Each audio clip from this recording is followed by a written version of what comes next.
Nos centres-villes sont-ils en santé à Saguenay?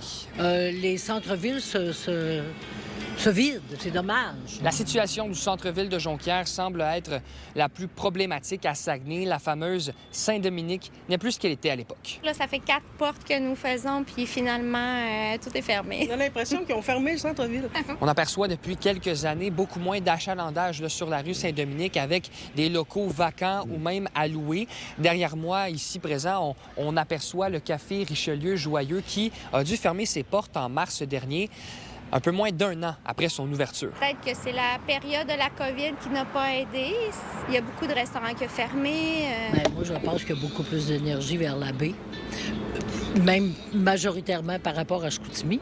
Et c'est sûr que nous, on en subit les contre-coups, c'est sûr. Je dirais, je connais pas beaucoup les autres centres-villes de Saguenay, mais je trouve qu'à Jonquière, je pense qu'il y a des tentatives. J'insiste vraiment sur le fait que je sens que les organismes essayent, les commerces essayent vraiment beaucoup. Sûr et certain qu'il y a des difficultés comme le manque de stationnement, des fois, le manque d'accessibilité aussi peut avoir un impact, mais je pense qu'il y a des tentatives. La semaine dernière, la ville de Saguenay annonçait en conférence de presse des incitatifs financiers de 5 millions de dollars pour revitaliser ses centres-villes. C'est principalement Chicoutimi qui est visé dans ces mesures. Maintenant, les équipes travaillent tous ensemble. On a tous un but commun, c'est faire du centre-ville de Chicoutimi le centre-ville principal de Saguenay et le centre-ville là où il fait bon vivre. Ce qu'on veut, c'est que les gens viennent habiter aussi le centre-ville. Ça va être une mixité de commerce, de proximité, mais aussi d'habitation. Des sommes seront utilisées là, pour augmenter les constructions neuves dans Chicoutimi et aussi ajouter des logements. Des montants de 100 000 à 400 000 $ seront offerts pour les constructions neuves. Et on parle ici de 50 à 200 000 pour la reconversion d'immeubles déjà en place dans le centre-ville. Le centre-ville de l'Abbé est quant à lui en très bonne santé selon les conseillers municipaux du secteur. En fait, Renée Simard, conseillère du district 14, me mentionnait par téléphone qu'avec les nombreux bateaux de croisière qui accostent à l'Abbé, l'achalandage au centre-ville est assez impressionnant et très bénéfique pour le centre-ville. À Saguenay, Étienne Ouellette pour Nouveau Info. Un homme dans la trentaine a été arrêté en état d'ébriété au volant d'un véhicule tout-terrain. Il conduisait son 4 roues dans les rues de l'Abbé. Il a finalement été relâché avec promesse de comparaître après avoir échoué à 2 reprises le test d'alcool. Il a soufflé dans l'appareil de détection approuvé. Le résultat a été un échec, donc cet individu a été transporté au poste de police où il a dû se soumettre au test qui nous détermine, qui nous donne le taux en fait. Puis cette personne-là a atteint la limite permise par la loi à 2 reprises. Il y a une interdiction, on ne peut pas circuler avec un VTT, une motoneige ou quoi que ce soit qui n'est pas un véhicule sur la voie publique. Les piétons et cyclistes de Saguenay sont à risque lorsqu'ils quittent le pont piétonnier qui relie Chicoutimi à Chicoutimi-Nord. Des problèmes de feu et de signalisation mettent la vie des usagers de la piste cyclable en danger. Depuis plus de 7 ans, la Ville tente de faire bouger les choses auprès du ministère des Transports qui gère ce secteur de Chicoutimi-Nord, mais le dossier tarde à se régler. Il faut procéder. C'est un dossier qu'ils ont eu dans le temps de Simon-Olivier Côté aussi. Simon l'a travaillé. Moi, je l'ai travaillé avec Mme Jean et avec d'autres collègues. Cathy Fortin arrive dans le dossier, elle travaille aussi.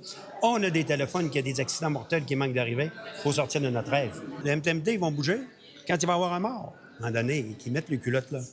Pour toutes vos nouvelles, nos chroniques et des vidéos, consultez le site nouveau.info. De nouveaux tarifs de 50 % annoncés par le président américain. Pour la plupart des produits qui seront touchés par cette mesure, il s'agit de produits inclus dans l'accord Canada-États-Unis-Mexique, comme les produits laitiers, des produits du bois ainsi que certains alcools. Ça va toucher à la fois des entreprises de la région qui exportent aux États-Unis, ça va toucher les entreprises de la région qui vendent des produits à des gens qui les transforment pour vendre aux États-Unis. Et dans certains secteurs, bien sûr, ça va faire en sorte que la demande soit moins forte, la compétition plus forte, et donc les entreprises qui sont dans ces secteurs-là vont être touchées. Pour la Chambre de commerce et d'industrie Saguenay-le-Fjord, cette nouvelle mesure ne fait que rajouter de la pression sur les commerçants régionaux. Sandra Rossignol explique que la pression est déjà très forte dans plusieurs secteurs et se dit très préoccupée par la situation. Elle espère que le gouvernement du Canada mettra en place des mesures pour aider les entreprises touchées. Pour Gilles Bergeron, le gouvernement Carney est face à une tâche difficile qui demande beaucoup de doigté. Il faut jouer notre stratégie avec fermeté, avec doigté. Il faut s'assurer que la population et les citoyens américains, finalement, soient derrière nous, comprennent nos motifs, parce que, si tu veux, c'est sur eux qu'il faut compter. Avec le président Trump, il n'y a rien à faire, si tu veux. C'est clair que c'est un prédateur, si tu veux. C'est une stratégie de la mafia d'écraser les plus faibles et, à un moment donné, il pense qu'il est dans une position de force avec le Canada. Donc, il ne se privera de rien pour prendre des mesures qui nous désavantagent. Une trentaine de jours, c'est ce qui reste au gouvernement du Canada pour convaincre Donald Trump de retirer cette nouvelle tarification qui s'inclut dans un contexte encore plus large des négociations de l'accord Canada-États-Unis-Mexique et des élections de mi-mandat américaines qui sont à venir. À Saguenay, Louis-Mathieu Corneau pour Nouveau Info. L'Omnium de tennis du Lac-Saint-Jean est de retour. Le tournoi débute demain sur les terrains extérieurs à proximité du centre Mario Tremblay d'Alma. Ce sont une cinquantaine de joueurs qui y prendront part, alors que 70 matchs seront disputés lors de ces jours de compétition. L'événement avait dû être annulé l'an dernier, faute d'inscription.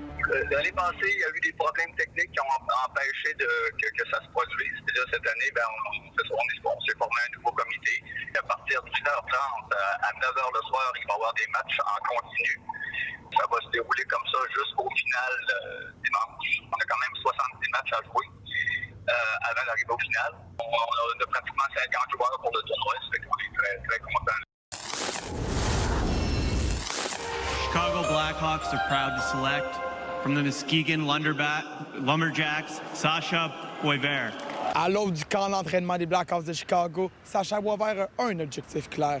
Arriver prêt et convaincre les dirigeants qu'il a sa place dans la Ligue nationale de hockey. J'arrive à la porte de mes rêves. J'ai écouté la Ligue nationale à la fin de l'année passée. Puis, c'est juste, ça donne de la motivation extra. Puis, comme je me suis dit au monde, j'ai jamais arrivé dans un camp puis essayer de faire une équipe. J'ai tout le temps été comme un point assuré d'avoir ma place. Mais là, j'arrive avec un mindset puis une motivation extra. J'essaie de mettre toutes les chances de mon côté.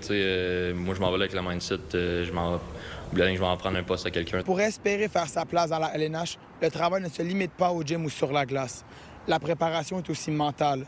Surtout que Sasha n'a jamais été aussi proche de réaliser son rêve de petit gars. Juste le fait d'y avoir goûté à la fin de l'année passée, j'étais là pendant un mois et demi environ, joué 7 matchs. Fait que juste le fait d'avoir été là, de côtoyer les gars, connaître les gars, j'ai juste vraiment hâte de pouvoir me prouver. Moi, je sais que je suis capable.